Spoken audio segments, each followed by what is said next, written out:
आज के लेक्चर में हम लोग मॉडर्न पीरियोडिक टेबल का देखेंगे। मॉडर्न पीरियोडिक टेबल को और क्या बोलते हैं हम लोग, long form of periodic table, जो हेनरी मोसले ने बनाया था। इसके बारे में डिटेल में जानेंगे। इससे पहले हम लोग जान लेते हैं कि हमने लास्ट लेक्चर में क्या क्या पढ़ा है अब तक। तो हम लोग ने डोबे-राइनर्स का ट्रेड पढ़ा है, डोबे-राइनर्स का त्रिक नियम पढ़ा है, उसमें क्या होता था वो सब देखा था। Newlands law of octave, Newland का अष्टक नियम, ये भी पढ़ा है। मेंडलीव्स पीरियोडिक टेबल, मेंडलीव का पूरा लॉ क्या था वो भी पढ़ा था। और उनके मेरिट्स और डीमेरिट्स क्या थे, यानी उनकी क्या विशेषताएं थी और क्या विषमताएं थी, इनके बारे में ऑलरेडी हम लोग ने वीडियोस देख चुके हैं फर्स्ट 2 लेक्चर में। और इसके बीच में मैंने कुछ एलिमेंट्स लर्न करने का भी एक वीडियो डाला था, फर्स्ट 20 एलिमेंट्स, वो वाला वीडियो देख लेना, क्योंकि फर्स्ट 20 एलिमेंट्स याद होने चाहिए आपको ये वीडियो के लिए, ये लेक्चर के लिए। और कैसे हम लोग संयोजकता निकालते हैं, कैसे वैलेंसी निकालते हैं, उसके बारे में भी एक वीडियो बनाया था लास्ट वीडियो, वो भी रेफर कर लेना, क्योंकि उसका भी बहुत यूज होगा इसमें। ठीक है, तो हम लोग स्टार्ट करते हैं मॉडर्न पीरियोडिक लॉ को। तो जो हेनरी मोसले थे, इन्होंने क्या किया था, जो मेंडलीव का पीरियोडिक लॉ था इसको ही रेफर किया था और उसी में से ही रेफर करके एक अपना लॉ बना दिया, और सेम टू सेम लॉ दिया है पर थोड़ा सा चेंज करके एकदम फिट बन गया। तो देखते हैं पहले मेंडलीव का पीरियोडिक लॉ क्या था। मेंडलीव का जो पीरियोडिक लॉ था वो किस पे डिपेंड करता था, फिजिकल प्रॉपर्टी, यानी जो कॉमन पॉइंट क्या क्या थे उसमें, मेन पॉइंट क्या थे, पहला फिजिकल प्रॉपर्टी, केमिकल प्रॉपर्टी और एटॉमिक मास। ये 3 पॉइंट को लेके इन्होंने अपना बनाया था। और लॉ क्या दिया था, properties of elements are periodic function of their atomic mass, यानी जो प्रॉपर्टीज हैं वो किस पे डिपेंड करती हैं, एटॉमिक मास पे डिपेंड करती हैं। ऐसा मेंडलीव ने बताया था उनके अपने लॉ में। ठीक है, इसी को पूरा रेफर करने के बाद हेनरी मोसले ने इनके बारे में और रिसर्च किया, और उन्होंने एटॉमिक मास की जगह पर एटॉमिक नंबर पे ज़्यादा फोकस किया, कि एटॉमिक नंबर के हिसाब से अगर मैं प्रॉपर्टीज देखूं तो क्या होगा। तो उन्होंने क्या बताया हेनरी मोसले ने, कि जो भी फिजिकल और केमिकल प्रॉपर्टी होती हैं वो एटॉमिक मास पे ज़्यादा ना करके एटॉमिक नंबर पे ज़्यादा डिपेंड करती हैं। तो उन्होंने अपना लॉ सेम बना दिया, सेम लॉ है, सिर्फ एटॉमिक मास को एटॉमिक नंबर से रिप्लेस कर दिया। तो यहाँ पे देखो, properties of elements are periodic function of their atomic number.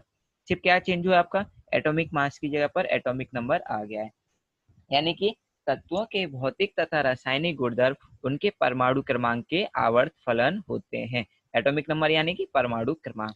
वहीं मेंडलीव ने क्या बोला था, तत्वों के भौतिक तथा रासायनिक गुणधर्म उनके परमाणु भार के आवर्त फलन होते हैं। यानी जो भी गुणधर्म किस पर डिपेंड करते हैं, परमाणु भार पे, ये मेंडलीव ने बोला था। वहीं हेनरी मोसले ने क्या बोला, तत्वों के भौतिक तथा रासायनिक गुणधर्म उनके परमाणु क्रमांक के आवर्त फलन होते हैं। यही डिफरेंस है। यही डिफरेंस चेंज करने के बाद ना पूरा पीरियोडिक टेबल अच्छे से बन गया पूरा, और सारे के सारे एलिमेंट्स कंडीशन सेटिस्फाइड करने गए लग गए। फिर उसके बाद कुछ भी एरर उतना नहीं मिला। अभी इसके बारे में हम लोग को पूरा डिटेल में पढ़ना है कि मॉडर्न पीरियोडिक टेबल में इन्होंने क्या क्या बताया था, इनके लॉ के हिसाब से क्या क्या थे जो हेनरी मोसले ने बताया था। तो देखते हैं पहले, जैसा अभी पढ़ा था हम लोग ने, जो मॉडर्न पीरियोडिक टेबल है इसको हम लोग और क्या बोलते हैं, long form of periodic table भी बोलते हैं हम लोग इसको। और इसमें इन्होंने क्या किया था, जितने भी एलिमेंट थे सबको एटॉमिक नंबर के हिसाब से इंक्रीजिंग ऑर्डर में रख दिया था, यानी कि सारे के सारे तत्वों को परमाणु क्रमांक के आधार पर बढ़ते हुए क्रम में रख दिया था, व्यवस्थित कर दिया था। और इन्होंने क्या पता चला, कि जो कुछ प्रॉपर्टी है ना एक समय के बाद फिर से रिपीट होती है। अभी जैसा मेंडलीव ने बताया था वैसे सेम इन्होंने बताया, कि जो एलिमेंट्स हैं उनकी प्रॉपर्टी कुछ समय बाद फिर से रिपीट होती है। ठीक है, उन सब के बारे में डिटेल में देखेंगे।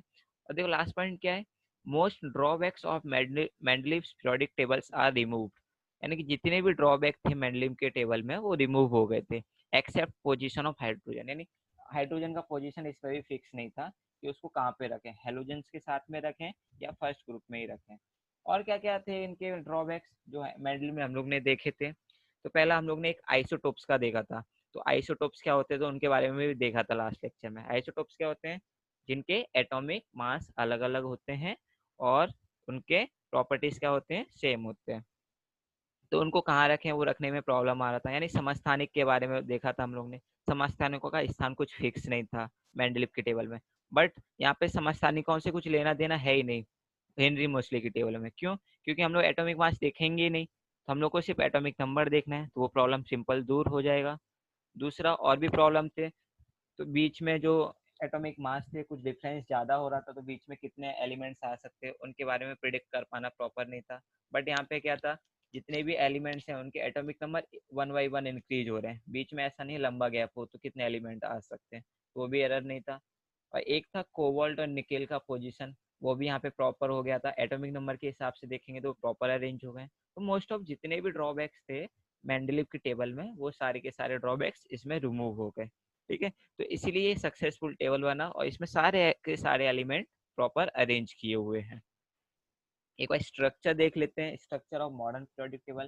तो ये मॉडर्न पीरियोडिक टेबल का एक स्ट्रक्चर है, इसमें सारे के सारे एलिमेंट्स दिए हुए हैं। तो यहाँ पे देखोगे फर्स्ट हाइड्रोजन से स्टार्ट किया हुआ है, यहाँ पर हीलियम है, लिथियम है, बेरिलियम है। तो इसमें देखते हैं पहले क्या है। तो यहाँ पे देखो एक कुछ हॉरिजॉन्टल लाइन है, नहीं हॉरिजॉन्टल लाइन अपना पहला ये लाइन हो गया, हाइड्रोजन और हीलियम आ रहा है, दूसरा लिथियम और बेरिलियम। हॉरिजॉन्टल लाइन जिनको क्षैतिज पंक्तियां बोलते हैं। तो यहाँ पे बोला गया इट कंटेन 7 हॉरिजॉन्टल रो, यानी कि कितने हॉरिजॉन्टल रो हैं, 1 2 3 4 5 6 7, 7 हॉरिजॉन्टल रो हैं। उनको हम लोग क्या बोलते हैं, पीरियड्स कहते हैं। उनको नंबर कहाँ से दिया है, 1 to 7 दिया हुआ है। वही हिंदी में देखे तो 36 पंक्तियां उनको हम क्या कहते हैं, आवर्त कहते हैं, और 1 से 7 तक उनको नंबर दिए गए। अभी हम लोग स्ट्रक्चर के बारे में देख रहे हैं कि कैसा कैसा ये प्रारूप दिखता है और कैसे कैसे समूह और आवर्त इसमें है। और दूसरा देखें, अगर हम लोग यहाँ से समूह देखें, यानी एंड 18 वर्टिकल कॉलम, यानी जो वर्टिकल कॉलम है ना उनको क्या बोलते हैं हम लोग, ग्रुप्स कहते हैं। तो टोटल कितने ग्रुप हैं यहाँ पर, 18 ग्रुप हैं। ठीक है, वही लिखा है यहाँ पर, and 18 vertical group called age group. Vertical column है, वर्टिकल कॉलम को हम लोग क्या बोलते हैं, ग्रुप्स कहते हैं। यानी जो ऊर्ध्वाधर पंक्तियां होती हैं उनको हम लोग क्या कहते हैं, समूह कहते हैं। और टोटल कितने समूह हैं, 18 समूह हैं, जिनको नंबर 1 से 18 तक दिया हुआ है। इनके एक एक समूह और एक एक आवर्त के बारे में भी देखेंगे कि इस आवर्त को क्या कहते हैं और किस समूह को क्या कहते हैं, जो हम लोग के सिलेबस में भी रहेगा उनके बारे में। तीसरा पॉइंट क्या बोला गया है, elements are arrange in increasing order of their atomic number, यानी कि जो भी एलिमेंट हैं वो एटॉमिक नंबर के हिसाब से इंक्रीजिंग ऑर्डर में रखे गए हैं। यहाँ पे देखो 1, हीलियम का 2 इंक्रीज हो रहा है, तीसरा lithium, beryllium, boron, carbon, line से देखो 3 4 5 6 7 8 9 10 11 12, लाइन से बढ़ते जा रहे हैं। एटॉमिक नंबर के हिसाब से इंक्रीजिंग ऑर्डर पे यहाँ पे रखा गया है। और जो लास्ट पॉइंट था, most drawbacks of Mendeleev's periodic table सारे रिमूव, जो भी थे सारे के सारे रिमूव हो गए। यहाँ पे कोबाल्ट और निकेल को देखो 28 पहले है, 27 कोबाल्ट पहले, फिर निकेल बाद में आ रहा है। बट ये मेंडलीव के टेबल में थोड़ा रॉन्ग हो रहा था, ये भी फिक्स हो गया। यहाँ पे आइसोटोप्स का कुछ इशू नहीं आएगा, और बीच में ज़्यादा गैप भी नहीं है एटॉमिक नंबर के, एक एक का गैप है, तो कोई एलिमेंट्स और आएंगे नहीं, वो सब यहाँ प्रॉपर अरेंज किए हुए हैं। लेकिन सिर्फ यहाँ पे हाइड्रोजन का पोजीशन फिक्स नहीं था, उसको ग्रुप वन में डाल दिया है। तो उनको हेलोजन के साथ में रखें या कहाँ रखें उनका फिक्स नहीं था, तो वो छोड़ के बाकी सब हो गया था। तो इसमें हम लोग ने क्या देखा कि टोटल 7 हॉरिजॉन्टल रो हैं, उनको पीरियड्स कहते हैं, यानी कि जो 36 पंक्तियां हैं उनको हम लोग क्या कहते हैं, आवर्त कहते हैं, और 1 से 7 तक नंबर दिए हुए हैं। दूसरा क्या देखा, जो वर्टिकल कॉलम्स हैं टोटल 18 है, उनको हम लोग क्या कहते हैं, ग्रुप कहते हैं। नंबरिंग कहाँ से कहाँ तक दिया है, 1 to 18 तक दिया हुआ है। ठीक है, अभी इसके बाद हम लोग को पढ़ना है, जो ये हमारा टेबल था पीरियोडिक टेबल, इसको ब्लॉक्स में बांटा गया है, यानी 4 ब्लॉक में बांट दिया है। तो 4 ब्लॉक कौन कौन से हैं, ब्लॉक को हिंदी में देखा जाए तो क्या बोलते हैं हम लोग, खंड कहते हैं। तो 4 खंड में बांटा है, पहला एस ब्लॉक, फिर पी ब्लॉक, फिर डी ब्लॉक, फिर एफ ब्लॉक। तो हम लोग को इसके बाद यही पढ़ना है ब्लॉक्स के बारे में। टोटल 4 ब्लॉक है, लाइन से याद रखना है, एच डी नहीं पढ़ना है, एस पी डी एफ। यानी जो ग्रुप 1 और ग्रुप 2 है वो किस में आते हैं, एस ब्लॉक में आते हैं। और 3 से लेके 12 तक के जो ग्रुप हैं वो किस में आते हैं, डी ब्लॉक में। 13 to 17 और 18 ग्रुप किस में आते हैं, पी ब्लॉक में। और नीचे जो सीरीज दी गई थी वो किस में आती है, एफ ब्लॉक में।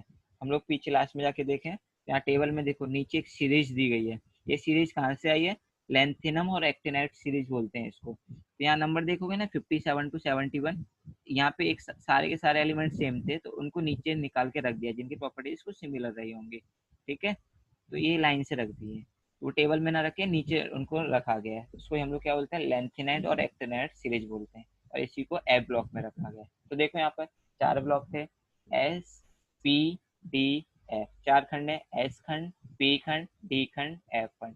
एस खंड में पहले 2 ग्रुप हैं, group 1 to group 2। P block में 13 से लेके 18 तक के ग्रुप आते हैं।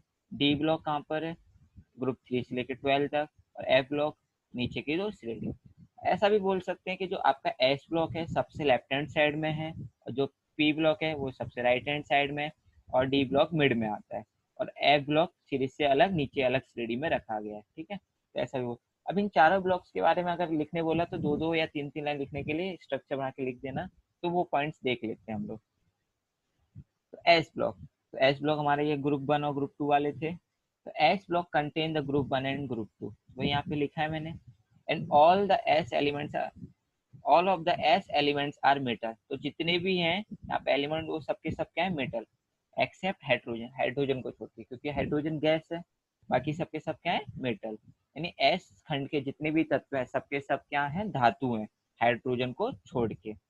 और इनका अगर हम लोग last one cell is empty, अगर इनका हम लोग इलेक्ट्रॉनिक स्वरूप देखें तो वहाँ पे क्या रहेगा, फर्स्ट सेल में कितने एलिमेंट आएंगे, सेकंड सेल में कितने एलिमेंट आएंगे, उसके हिसाब से देखें तो जो लास्ट वाला सेल वो हमेशा एम्प्टी रहता है। सेल्स में कैसे एलिमेंट्स कितने इलेक्ट्रॉन आएंगे इनके बारे में भी हम लोग ने ऑलरेडी देख चुके हैं, जब बैलेंसी का मैंने वीडियो बनाया था उसमें हम लोग ने पढ़ा था कैसे निकालते हैं, वो भी रेफर कर लेना अगर नहीं पढ़ा रहेगा तो। एस ब्लॉक के बारे में फिर से एक बार रीड करते हैं। S block contain group 1 and group 2, और जितने भी एलिमेंट हैं एस ब्लॉक के उनको हम लोग क्या बोलते हैं, सारे के सारे एलिमेंट धातु होते हैं हाइड्रोजन को छोड़ के। Last one cell is empty, यानी लास्ट का जो सेल होता है, लास्ट की जो कक्षा होती है वो क्या होती है, खाली रहती है, उसमें कुछ ना कुछ इलेक्ट्रॉन आया जा सकते हैं, जो हमारे एस ब्लॉक के एलिमेंट। एस ब्लॉक के एलिमेंट को हम लोग और क्या बोलते हैं, कॉल्ड एज नॉर्मल एलिमेंट्स, तो इनको हम लोग नॉर्मल एलिमेंट्स भी बोलते हैं, और इनको रिप्रेजेंटेटिव एलिमेंट्स भी बोल सकते हैं, एस ब्लॉक और पी ब्लॉक के एलिमेंट्स को। ठीक है, अभी पी ब्लॉक का देखते हैं। और एस ब्लॉक हमारे लेफ्ट हैंड साइड में आता है, वैसा भी पॉइंट एक बना के डाल सकते हो, तो आपको तीन चार पॉइंट करके सबके बारे में लिख देना, तो आराम से एक या डेढ़ पेज का आपका आंसर हो जाएगा, अगर 4 मार्क्स के लिए ब्लॉक्स के बारे में कोई क्वेश्चन पूछ रहा है तो बोर्ड में। पी ब्लॉक का देखे तो पी ब्लॉक कहाँ से कहाँ तक आता है, ग्रुप 13 से लेके 18 तक, 13 से 18 के जितने भी ग्रुप है वो सब किस में आते हैं, पी ब्लॉक में आते हैं। Elements of P blocks are metal, non metal and metalloids, तो यहाँ पे जो भी है ना, यहाँ पे मेटल भी हो सकते हैं, नॉन मेटल भी हो सकते हैं, मेटलॉइड्स भी हो सकते हैं। तो यहाँ पे देखो एक टेढ़ी मेढ़ी लाइन दिख रहा है ये, तो ये टेढ़ी मेढ़ी लाइन के किनारे पे ना जितने भी एलिमेंट्स हैं वो सबके सब क्या है, मेटलॉइड्स हैं। यानी मेटलॉइड्स क्या होते हैं, जो मेटल और नॉन मेटल दोनों की प्रॉपर्टीज दिखाते हैं। ठीक है, यानी धातु सदृश हैं, जो ये टेढ़ी मेढ़ी लाइन के किनारे पे पाए जाते हैं। और जो इसके लेफ्ट हैंड साइड में यानी यहाँ पर वो सब क्या है, मेटल, और जो राइट हैंड साइड में वो सब क्या है, नॉन मेटल। तो यहाँ पे कौन कौन पाए जा रहे हैं, मेटल भी है, नॉन मेटल भी है, और मेटलॉइड्स भी है, यानी धातु भी है, अधातु भी है, और किनारे पे धातु सदृश भी है, तो सब के सब पाए जाते हैं। वही लिखा है, elements of P blocks are metal, non metal और मेटलॉइड्स, यानी सब हो सकते हैं। नेक्स्ट क्या है, last one cell is empty except 18 group, तो लास्ट वन सेल यानी अंतिम एक कक्षा आपकी खाली रहती है, इसमें भी जो इलेक्ट्रॉनिक स्वरूप होता है उसके हिसाब से, लेकिन 18 ग्रुप को छोड़ के 18 ग्रुप की सारी कक्षा पूरी तरह भरी हुई होती है, उसको हम लोग क्या बोलते हैं, शून्य समूह भी बोलते हैं। क्यों बोलते हैं वो देखेंगे डिटेल में भी, क्योंकि उनकी वैलेंसी जीरो होती है उसकी वजह से, और क्या क्या रीजन। इनको भी हम लोग क्या बोलते हैं, called as normal elements, normal elements बोल सकते हैं, या रिप्रेजेंटेटिव एलिमेंट्स भी पी ब्लॉक को बोल सकते हैं। तो ये हमारा एस ब्लॉक और पी ब्लॉक के बारे में। तो इसमें क्या बताना है, कौन कौन से ग्रुप आते हैं इसमें, मेटल है, नॉन मेटल है या मेटलर्स, ये बताया। सेकंड पॉइंट में कितने सेल्स खाली रहते हैं वो बताया, नहीं कितनी कक्षाएं भरी हैं, कितनी कक्षाएं खाली रहती हैं वो बताया। और क्या बोल सकते हैं, ये 4 पॉइंट्स को लेके हम लोग कवर कर रहे हैं।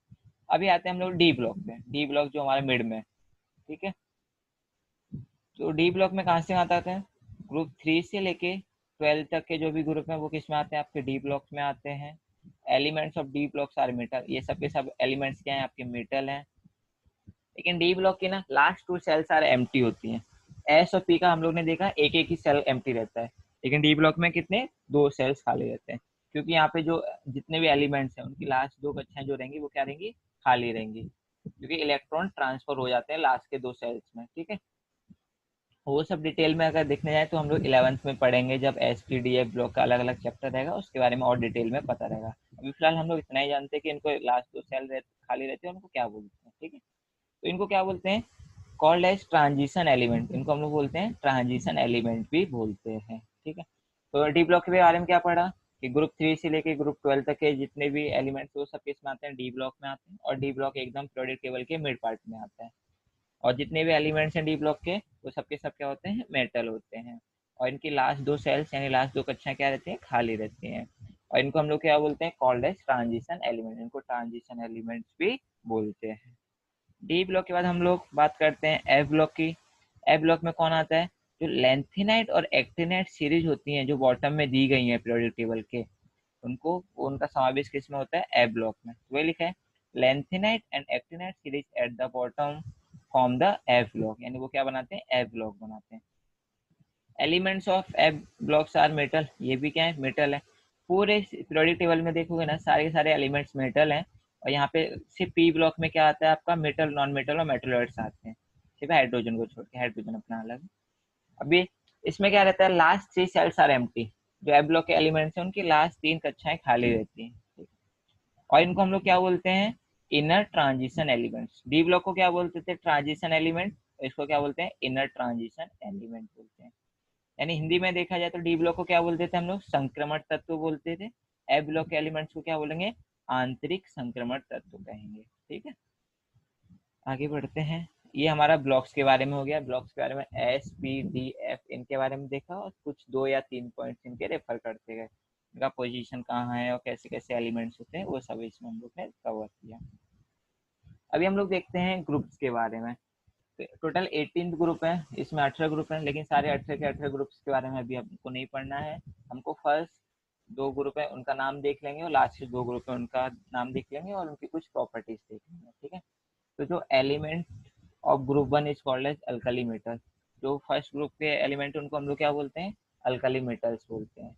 और जो सेकेंड ग्रुप के एलिमेंट्स हैं उनको क्या बोलते हैं हम लोग, अल्कलाइन अर्थ मेटल भी बोलते हैं। हमको क्या नाम क्या दिया, सिर्फ दो बता रहे हैं। और जो हमारा 17 वाला ग्रुप है, यानी कि जो फ्लोरीन, क्लोरीन, ब्रोमीन, आयोडीन, ये सब जो आते हैं, उसको हम लोग क्या बोलते हैं, हेलोजेंस का ग्रुप बोलते हैं। और जो लास्ट वाला है उसको हम लोग क्या बोलते हैं, नोबल गैस बोलते हैं या जीरो ग्रुप बोलते हैं। इनको नोबल क्यों बोलते हैं, क्योंकि आइडियल एलिमेंट है, यानी सारे के सारे एलिमेंट इनके जैसा बनना चाहते हैं।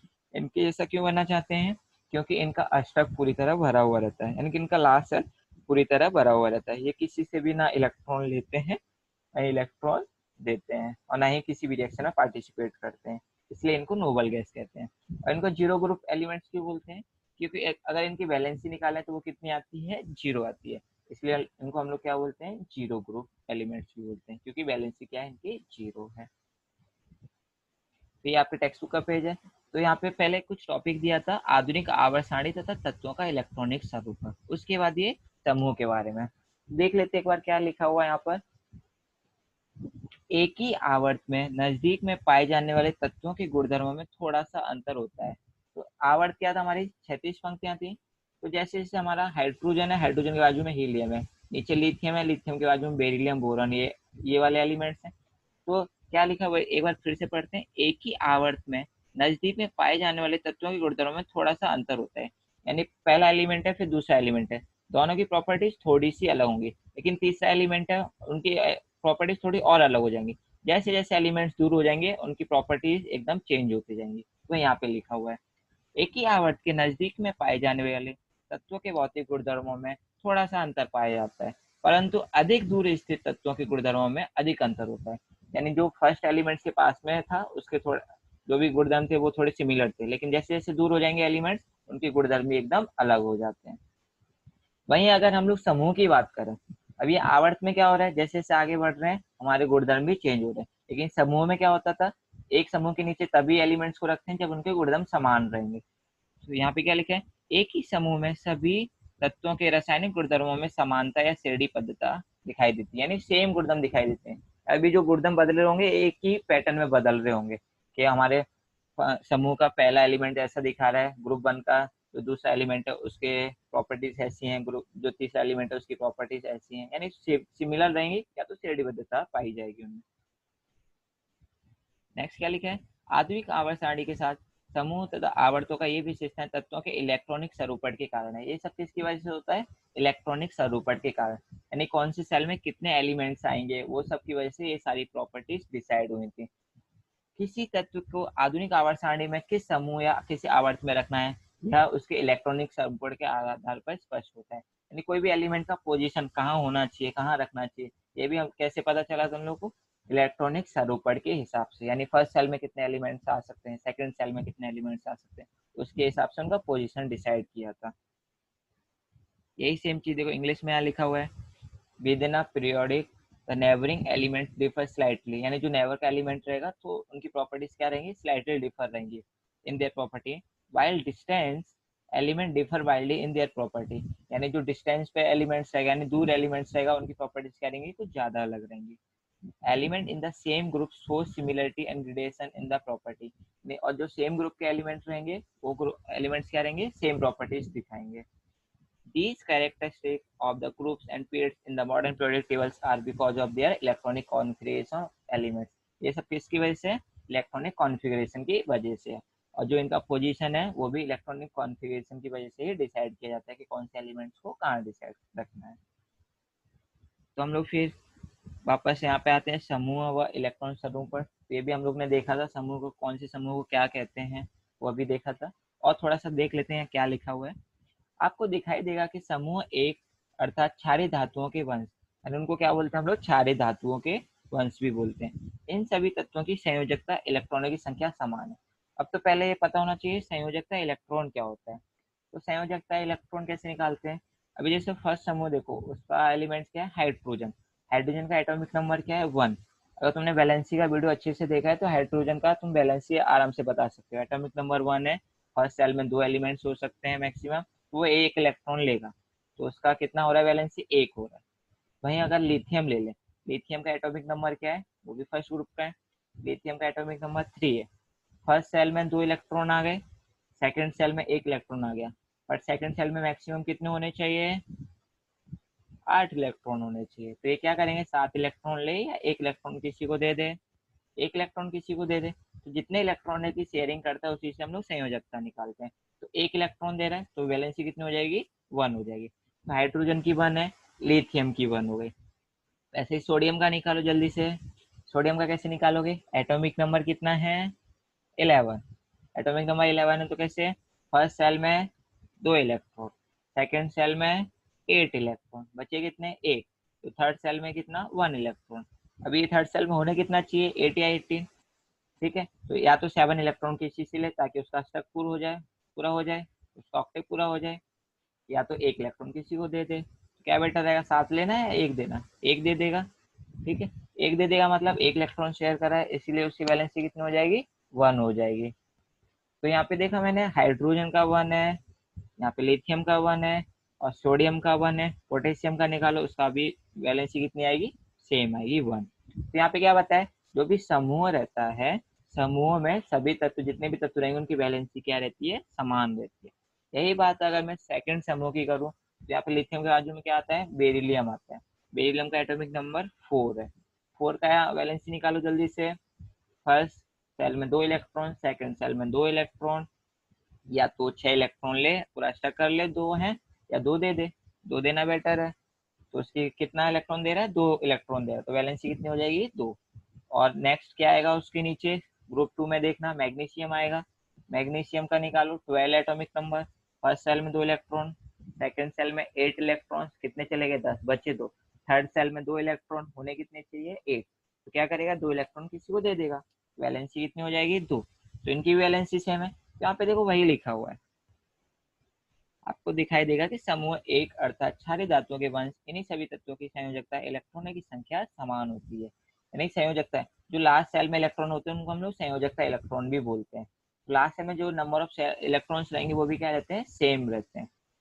दूसरे किसी भी समूह के तत्वों को देखने पर संयोजकता इलेक्ट्रॉनों की संख्या एक समान दिखाई देगी। किसी और को भी देख लो, उदाहरण के तौर पर देखो क्या बोला गया है, बेरिलियम और मैग्नीशियम और कैल्शियम का देख लो।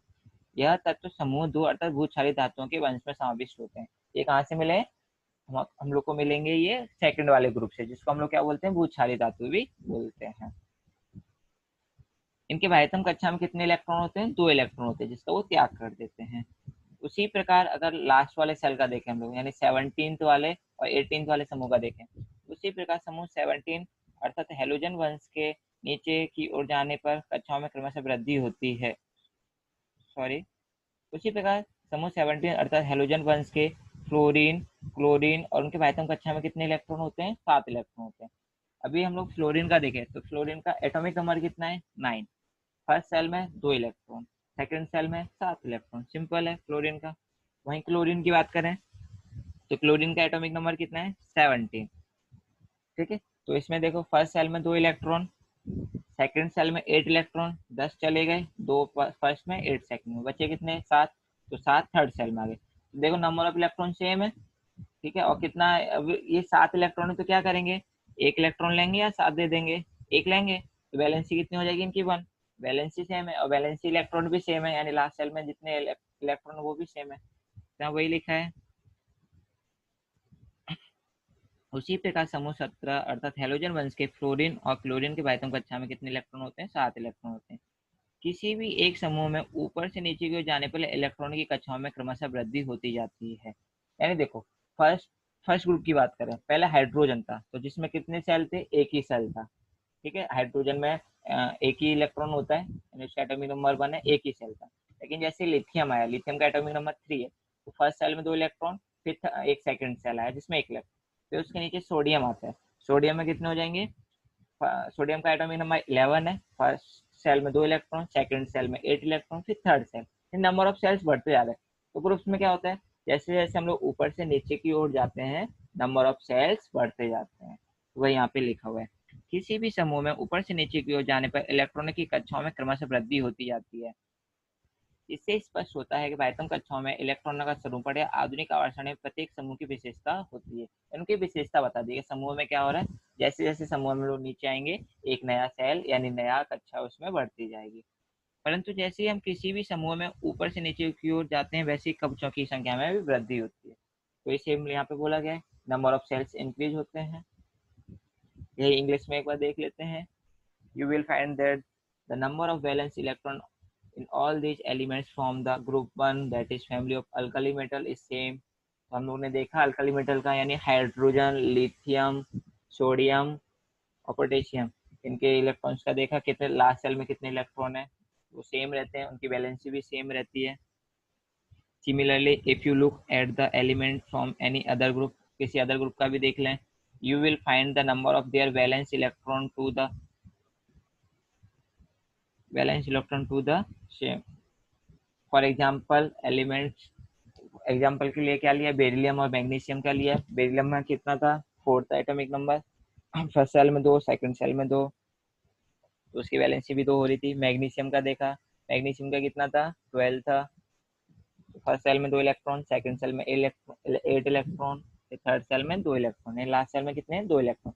वैसे सेम कैल्शियम का देखें तो कैल्शियम का 20 होता है, उसका भी कितना होगा, फर्स्ट सेल में 2 इलेक्ट्रॉन, सेकंड में 8, थर्ड में 8, तो कितने हो गए टोटल 8 और 8 16 प्लस 2 18, बचे 2, लास्ट वाले सेल में कितने आएंगे 2। ठीक है, belongs to the group 2। Group 2 के जितने भी हैं उनमें कितना होता है, वैलेंस का 2 रहता है, लास्ट सेल में 2 इलेक्ट्रॉन रहते हैं। That is the family of alkaline earth metal, उनको हम लोग क्या बोलते हैं, अल्कलाइन अर्थ मेटल भी बोलते हैं। There are 2 electron in their outer most cell, उनके आउटर मोस्ट सेल में कितने इलेक्ट्रॉन होते हैं 2 होते हैं। Similarly, there are 7 electrons in the outermost shell of the elements such as fluorine, chlorine from the group 17, the family of halogens। जो halogen family के जो एलिमेंट्स है फ्लोरीन, क्लोरीन, ब्रोमीन, इनके भी लास्ट वाले सेल में कितने इलेक्ट्रॉन होते हैं 7 इलेक्ट्रॉन्स होते हैं। उनकी वैलेंसी कितनी होती है 1 होती है। From this we can say that electronic configuration of outermost cell is characteristic of a particular group। यानी किस ग्रुप में रहेगा कोई भी एलिमेंट वो किससे पता चल जाएगा, इलेक्ट्रॉनिक कॉन्फ़िगरेशन से पता चल जाएगा। However, as we go down a group, the number of cells goes on increasing। तो जैसे जैसे हम लोग नीचे आते हैं नंबर ऑफ सेल्स क्या होते हैं इंक्रीज हो जाते हैं। तो ये हम लोग ने क्या देखा, ग्रुप्स के बारे में देखा। तो ग्रुप्स के बारे में फर्स्ट, सेकंड और 17th और 18th ग्रुप के बारे में हम लोग ने ज़्यादा डिटेल में पढ़ा है, और कैसे कैसे ग्रुप्स में हम लोग ऊपर से नीचे की ओर जाते हैं तो नंबर ऑफ सेल्स बढ़ते जाते हैं, और जो वैलेंसी है वो भी क्या रहती है एक ग्रुप की सेम रहेगी, और कैसे निकालते हैं वैलेंसी वो हम लोग ने सीखा है। तो ये हुआ ग्रुप्स का। अभी हम लोग देखते हैं पीरियड्स का। पीरियड्स का क्या इलेक्ट्रॉनिक कॉन्फ़िगरेशन था और कौन सी पीरियड्स को क्या बोलते हैं। तो सबसे पहले आता है वेरी शॉर्ट पीरियड। तो जो सबसे पहला आवर्त है यानी जो सबसे पहला पीरियड है, देखो इसमें कितने एलिमेंट हैं, सिर्फ 2 एलिमेंट हैं, इसको सबसे छोटा आवर्त बोलते हैं। First period is known as very short period. There are only 2 elements, 2 element हैं, that is hydrogen and helium. ठीक है, अभी फिर आते हैं शॉर्ट पीरियड। यानी जो सेकंड और थर्ड वाले जो हमारे पीरियड्स हैं उनको हम लोग क्या बोलते हैं, शॉर्ट पीरियड बोलते हैं। फर्स्ट को वेरी शॉर्ट, सेकंड को शॉर्ट पीरियड। तो यहाँ पे टोटल एलिमेंट कितने काउंट करोगे ना, 1 2 3 4 5 6 7 8, 8 इलेक्ट्रॉन होते हैं। There are total 8 elements in each of the second and third period. यानी सेकंड और थर्ड पीरियड को हम लोग क्या बोलते हैं, शॉर्ट पीरियड बोलते हैं। और उनमें कितने एलिमेंट्स होते हैं, 8 एलिमेंट्स होते हैं। अभी आएंगे हम लोग नेक्स्ट पे, तो हम लोग फोर्थ और फिफ्थ को देखेंगे। फोर्थ और फिफ्थ में कितने एलिमेंट होते हैं, there are total 18 element and each of the fourth and fifth period. जो हमारा फोर्थ एंड फिफ्थ पीरियड है उसमें कितने एलिमेंट होते हैं, 18 एलिमेंट्स होते हैं। इसको हम लोग क्या बोलते हैं, लॉन्ग पीरियड भी बोलते हैं। ठीक है, तो जो हमारा फोर्थ फिफ्थ है वो क्या हो गया, लॉन्ग पीरियड। अभी आते हैं हम लोग, there are very long period. Very long period कौन सा होता है, आपका सिक्स्थ वाला रहता है। ठीक है, जो आपका सिक्स वाला है वेरी लॉन्ग पीरियड है। क्यों, क्योंकि यहाँ पे देखोगे ना, एक यहाँ से 57 टू 71 का एक सीरीज नीचे दिया गया है, जिसको हम लोग लेंथिनाइट सीरीज बोलते हैं। तो there are total 32 elements in six period. जो सिक्स पीरियड में कितने टोटल एलिमेंट है, 32। आधे तो यहाँ पर है, बाकी के नीचे कुछ 14 एलिमेंट दिए हैं वो नीचे डाल दिए, जिनकी प्रॉपर्टी इसके सिमिलर थी ग्रुप थ्री के, इसलिए उनको यहाँ से उठा के ग्रुप थ्री से लिया और पीरियड कौन सा लिया, सिक्स वाले, नीचे डाल दिया। ये वाला एक्टिनेट सीरीज कहाँ से लिया आपने, ग्रुप थ्री से लिया, और सेवंथ वाले आवर्त से लिया और नीचे डाल दिया, तो लेंथिनेट एक्टिनेट सीरीज आपका बन गया। तो इसको क्या बोलते हैं, वेरी लॉन्ग पीरियड। किसको, हम सिक्स वाले को, सिक्स पीरियड को। There are total 32 elements in six period, this is called, this period is known as very long period. वहीं जो आपका सेवंथ वाला है उसको क्या बोलते हैं, इनकम्प्लीट पीरियड। यानी फ्यूचर में जो एलिमेंट्स आएंगे उसको हम लोग किस में डालेंगे, सेवंथ वाले ग्रुप्स में, इसलिए उसका नाम क्या रख दिया, इनकम्प्लीट पीरियड भी नाम दे दिया। Seventh period is known as incomplete period. Blank space in the periods are suppose to be filled by element discover in the future. जो कि फ्यूचर में जो एलिमेंट्स आने वाले रहेंगे उनके हिसाब से यहाँ पे रख देंगे। तो इसमें फिलहाल कुछ 30 एलिमेंट्स के आसपास है इनकम्प्लीट पीरियड में। तो ये हम लोग ने नाम देखे पीरियड्स के, very short period, long period, very long period and incomplete period. यही सेम एक बार हम लोग हिंदी में देख लेते हैं। अति लघु आवर्त, यानी लघु मतलब सबसे छोटा, अति मतलब सबसे छोटा। तो आवर्त सारणी का पहला आवर्त, उसमें केवल दो ही तत्व रखे गए हैं, उसको क्या बोलते हैं हम लोग, अति लघु आवर्त कहते हैं। ठीक है, जिसमें दो ही एलिमेंट है, हाइड्रोजन और हीलियम। फिर आता है आपका लघु आवर्त। लघु आवर्त किसे बोलते हैं, आवर्त सारणी का दूसरा तत्व तीसरा आवर्त, यानी जो दूसरा तीसरा आवर्त है इसको हम लोग क्या बोलते हैं, लघु आवर्त। इसमें कितने तत्व होते हैं, 8 तत्व ही होते हैं। फिर आता है आपका दीर्घ आवर्त। दीर्घ आवर्त मतलब किसमें आते हैं, फोर्थ और फिफ्थ वाला। फोर्थ और फिफ्थ आवर्त को हम लोग क्या बोलते हैं, दीर्घ आवर्त। आवर्त सारणी का, आवर्त सारणी का चौथा और पांचवा आवर्त, इसमें डी कक्षा के तत्व भी सम्मिलित हैं, डी ब्लॉक के भी एलिमेंट्स यहाँ पे डाले गए हैं। और इनमें कितने टोटल तत्व होते हैं, 18 तत्व होते हैं दीर्घ आवर्त। ठीक है, अत्यधिक आवर्त, अत्यधिक आवर्त यानी छठा आवर्त किसमें आता है, अत्यधिक आवर्त में आता है। यहाँ पे एफ कक्षा में जो एलिमेंट्स है वो भी डाले गए हैं। और अत्यधिक आवर्त में छठा और सातवां दोनों ले लिया, बट हम लोग सातवें को किस में डालेंगे, अपूर्ण आवर्त में डालेंगे। ठीक है, आवर्त सारणी का छठा था सातवां आवर्त, इनमें एफ कक्ष के तत्व भी सम्मिलित हैं। एफ कक्ष यानी जो आपका लेंथिनाइट और एक्टिनाइट श्रेणी है। अपूर्ण आवर्त, सातवें आवर्त को अपूर्ण आवर्त भी कहते हैं, क्योंकि इसमें भविष्य में नए तत्वों के लिए स्थान रखा गया है। तो समझ में, पहला था अति लघु आवर्त। अति लघु आवर्त में आपका पहला आवर्त आता है। फिर जो आपका दूसरा और तीसरा आवर्त है वो किस में आता है, लघु आवर्त में आता है। फिर जो आपका चौथा और पांचवा आवर्त है वो दीर्घ आवर्त में आता है। और फिर आपका छठवां अति दीर्घ में आता है, और सातवां अपूर्ण आवर्त में आता है। ठीक है, अभी आवर्त का इलेक्ट्रॉनिक कॉन्फ़िगरेशन पढ़ लेते हैं। अभी आवर्त देखो, हम लोग फर्स्ट आवर्त ले लेते हैं। फर्स्ट आवर्त देखो तो उसमें कितने एलिमेंट है, दो, हाइड्रोजन और हीलियम। ठीक है, हाइड्रोजन और हीलियम। अब हाइड्रोजन का हम लोग इलेक्ट्रॉनिक कॉन्फ़िगरेशन बनाए तो कितना, न्यूक्लियस रहेगा, फिर एक सेल में एक इलेक्ट्रॉन आ जाएगा। फिर अगर हीलियम का बनाए तो न्यूक्लियस, फिर एक सेल में दो इलेक्ट्रॉन हो जाएंगे। ठीक है, तो एक ही सेल आ रहा है। ठीक है, आवर्त वन है, एक ही सेल रहेगा। जैसे मैं आवर्त टू में आया, सेकेंड आवर्त में लिथियम में, तो लिथियम देखो, लिथियम का एटॉमिक नंबर कितना होता है, 3। फर्स्ट सेल में दो इलेक्ट्रॉन, सेकंड सेल में एक इलेक्ट्रॉन। लिथियम के बाद बेरिलियम, बेरिलियम का एटॉमिक नंबर 4। फर्स्ट सेल में दो इलेक्ट्रॉन, सेकंड सेल में दो इलेक्ट्रॉन। फिर आता है बोरॉन, बोरॉन का कितना होता है, 5। फर्स्ट सेल में दो इलेक्ट्रॉन, सेकंड सेल में बचे हुए 3 इलेक्ट्रॉन। तो देखो नंबर ऑफ आवर्त कौन सा था, 2। सेकंड आवर्त के बारे में पढ़ रहे हैं हम लोग। ठीक है, सेकंड पीरियड के बारे में पढ़ रहे हैं। सेकंड पीरियड है, सेकंड आवर्त है, तो उसमें नंबर ऑफ सेल भी कितने हैं, 2 हैं। जैसे 3 में आएंगे, नंबर ऑफ सेल भी कितने हो जाएंगे, 3 हो जाएंगे। अभी देखो सोडियम ले लो 281, यानी टोटल इसका एटॉमिक नंबर क्या था, 11 था। हर सेल में 2 इलेक्ट्रॉन, सेकंड में 8, थर्ड में कितना, 1 आ जाएगा। तो जैसे जैसे हम लोग आवर्त में देखोगे ना, जो आवर्त का नंबर रहेगा उतने ही सेल उसमें रहते हैं। लेकिन आवर्त में हम लोग लेफ्ट हैंड साइड से राइट हैंड साइड में जैसे जैसे जाएंगे तो यहाँ पे नंबर ऑफ इलेक्ट्रॉन बढ़ते जाएंगे। लिथियम में 1 था लास्ट वाले सेल में, बेरिलियम में 2 हो गए, बोरॉन में 3 हो गए, कार्बन में 4 हो गए, नाइट्रोजन में 5 हो गए। तो जैसे जैसे हम लोग लेफ्ट हैंड साइड से राइट हैंड साइड में जाते हैं तो लास्ट वाले सेल में नंबर ऑफ इलेक्ट्रॉन्स बढ़ते जाते हैं। अब नंबर ऑफ इलेक्ट्रॉन्स बढ़ेंगे तो उससे क्या होगा कि जो लास्ट वाला सेल है ना वो केंद्र की ओर थोड़ी थोड़ी और झुकते रहेगा। इसके बारे में हम लोग पढ़ेंगे परमाणु के आकार में, कि परमाणु का आकार कैसे कम ज्यादा होता है और उसकी परमाणु त्रिज्या क्या होती है। तो यहाँ पे सिर्फ अभी आवर्त के बारे में हम लोग को देखना है। तो एक बार देख लेते हैं और क्या लिखा हुआ है। आपको ऐसा दिखाई देगा कि इन तत्वों की संयोजकता इलेक्ट्रॉनों की संख्या भिन्न भिन्न है, परंतु उनमें कवचों की संख्या समान है। उनकी वैलेंसी देखो अलग अलग थी। Number of electrons, number of जो सेल थे, नंबर ऑफ इलेक्ट्रॉन थे जो लास्ट वाले सेल में वो अलग थे। लिथियम में 1 इलेक्ट्रॉन है, बेरिलियम में 2 हैं, बोरॉन में 3 है, कार्बन में 4 है। नंबर ऑफ इलेक्ट्रॉन अलग है लास्ट सेल में, लेकिन नंबर ऑफ सेल सेम है, यानी कक्षा क्या है, सेम है। सेकंड ही कक्षा है, सेकंड ग्रुप की। आवर्त थर्ड आवर्त का देखे तो सेम है। फर्स्ट आवर्त में देखे तो एक ही कक्षा थी, सेकंड आवर्त में 2 थी, 3 तीसरे में देखें तो 3। वही यहाँ पे लिखा हुआ है। आपको ऐसा दिखाई देगा कि इन तत्वों की संयोजकता इलेक्ट्रॉनों की संख्या भिन्न भिन्न होती है, परंतु उनमें कक्षों की संख्या समान होती है। जो हम लोग कक्षा बोलते हैं उसको कवच भी बोलते हैं। आपको यहाँ ऐसा भी दिखाई देता होगा कि आवर्त में बाएं से दाहिनी ओर जाते समय जिस पर परमाणु का क्रमांक में 1 की वृद्धि होती है, उसी तरह संयोजकता इलेक्ट्रॉनों की संख्या में भी 1 की वृद्धि होती है। यहाँ पे देखो, जैसे परमाणु क्रमांक यहाँ पे 2 3 4 बढ़ते जा रहा था, यहाँ पे 3 था, 4 था, 5 था। वैसे यहाँ पे देखो लास्ट वाले सेल में देखो 1 है, फिर 2 है, फिर 3 है, फिर 4 है। यानी इसको हम लोग क्या बोलते हैं, लास्ट वाले सेल में जो भी इलेक्ट्रॉन होते हैं उसको बोलते हैं संयोजकता इलेक्ट्रॉन। यानी लास्ट वाले कक्षा में जो इलेक्ट्रॉन होते हैं उसको क्या बोलते हैं, संयोजकता इलेक्ट्रॉन। वो भी धीरे धीरे 1 से बढ़ते जा रहा है। ठीक है, तो यहाँ पे लिखा हुआ है 1 की वृद्धि होती है, उसी तरह संयोजकता इलेक्ट्रॉनों की संख्या में वृद्धि होती है। इससे यह स्पष्ट होता है कि जिन तत्वों में इलेक्ट्रॉनिक कक्षाओं की समान होती है वे तत्व एक ही आवर्त के होते हैं। यानी नंबर ऑफ सेल से हम लोग बता सकते हैं कि अगर 2 सेल है तो ये कौन से वाले आवर्त से होगा, यानी 2 कक्षाएं यानी सेकंड आवर्त से होगा।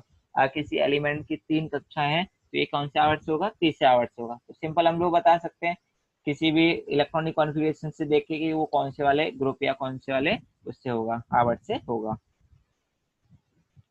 द्वितीय आवर्त में lithium, beryllium, boron, carbon, nitrogen, oxygen, fluorine और नियोन, इन तत्वों को के तथा एल इन 2 कक्षों में इलेक्ट्रॉन होते हैं। यानी के और एल इनके बारे में डिटेल में बताया है मैंने। K L M N O P जो भी हमारी कक्षाएं रहती है इनके नाम दिए गए हैं। वो वैलेंसी कैसे निकालते लास्ट वाले वीडियो में अच्छे से देख लेना, बहुत काम यहाँ पे आएगा वो। फिर तृतीय आवर्त में sodium, magnesium, aluminium, silicon, phosphorus, sulphur, chlorine, argon, इन तत्वों को के एल एम एन यानी 3 कक्षाएं होती हैं, 3 नाम दे दिए। इनमें इलेक्ट्रॉन पाए जाते हैं। इन तत्वों के इलेक्ट्रॉनिक स्वरूपण लिखिए और जांच कीजिए। इलेक्ट्रॉनिक स्वरूपण कैसे लिखते हैं वो सब उसमें बताया हो, आप लिख के ट्राई करना। आधुनिक आवर्षण में किसी आवर्त में बाएं ओर से दाएं ओर जाते समय बाह्यतम कवच में इलेक्ट्रॉन बढ़ते जाते हैं। तो जैसा हम लोग देख रहे थे, जैसे जैसे हम लोग लेफ्ट हैंड साइड से राइट हैंड साइड में जाएंगे एक एक इलेक्ट्रॉन बढ़ते जा रहा है। तो बाह्यतम वाले सेल में क्या हो रहा है, एक एक इलेक्ट्रॉन बढ़ते जा रहा है। इन्हें इलेक्ट्रॉन धीरे धीरे बढ़ते जाएंगे और लास्ट में 18 पे पहुंचेंगे तो वो कवच पूरी तरह भर जाता है। अगला आवर्त शुरू होते समय नया इलेक्ट्रॉन कवच भरने की शुरुआत होती है। अभी देखो सेकंड आवर्त था, सेकंड आवर्त में हम लोग नियॉन पे पहुंचे। नियॉन का कितना था, 10। तो फर्स्ट सेल में 2 और नेक्स्ट सेल में 8। लेकिन नियॉन के बाद जैसे हम लोग नीचे थर्ड वाले आवर्त में आते हैं तो इसमें कितना है, सोडियम 11 है इसका एटॉमिक नंबर। फर्स्ट सेल में 2 इलेक्ट्रॉन, सेकंड सेल में 8 इलेक्ट्रॉन, बचा हुआ 1 इलेक्ट्रॉन थर्ड सेल में। जैसे ही हम लोग नेक्स्ट आए तो एक नया सेल आ गया। तो जैसे हम लोग नए आवर्त में आएंगे एक नया सेल आ जाता है। प्रथम 3 आवर्तों के तत्वों की संख्या, इलेक्ट्रॉन धारण क्षमता और इलेक्ट्रॉनों की अस्तर का नियम इन पर निश्चित होती है। तो आप कैसे कैसे आवर्त निकालते हैं, कौन से आवर्त में कितने, वही लिखा हुआ है यहाँ पर कि हमारा फर्स्ट आवर्त है तो इसमें कितने सेल्स रहेंगे, एक ही सेल रहेगा। सेकंड आवर्त है 2 ही सेल रहेंगे, ऐसे ही आगे के। ठीक है, एक बार ये इंग्लिश में भी देख लो। You will find that the number of valence electron different in these elements। यहाँ पे जो वैलेंस इलेक्ट्रॉन थे वो क्या है, सब में अलग अलग है। यहाँ पे 1 है, यहाँ पे 2 है, यहाँ पे 3 है। वैलेंस इलेक्ट्रॉन मतलब लास्ट सेल में जो इलेक्ट्रॉन पाए जाते हैं उसको वैलेंस इलेक्ट्रॉन बोलते हैं। However the number of cell is the same, number of cell कितने सेम है, यानी कि यहाँ पर लिथियम है, लिथियम का कितना 3 है, तो कितने सेल आएंगे, फर्स्ट सेल में 2 इलेक्ट्रॉन, सेकंड सेल में 1 इलेक्ट्रॉन, तो 2 सेल आ रहे हैं। बेरिलियम है 4 है इसका इलेक्ट्रॉन, 4 इलेक्ट्रॉन है, फर्स्ट सेल में 2 इलेक्ट्रॉन, सेकंड सेल में 2 इलेक्ट्रॉन, तो कितने सेल आ रहे हैं टोटल, 2 सेल आ रहे हैं। तो नंबर ऑफ सेल क्या रहेंगे, सेम रहेंगे, सेम सेम पीरियड में, ठीक है। और क्या लिखा हुआ है यहाँ पर, you will also find that while going from left to right within the period the atomic number increasing by 1, atomic number increase हो रहा है 1 से, 3 था इसका, बेरिलियम का 4 है, 5 है, 6 है, increasing by 1 at a time, and the number of valence electron also increase by 1 at a time, और इनका वैलेंस इलेक्ट्रॉन यहाँ पे देखो 1 2 3 वो भी 1 से इंक्रीज होता है।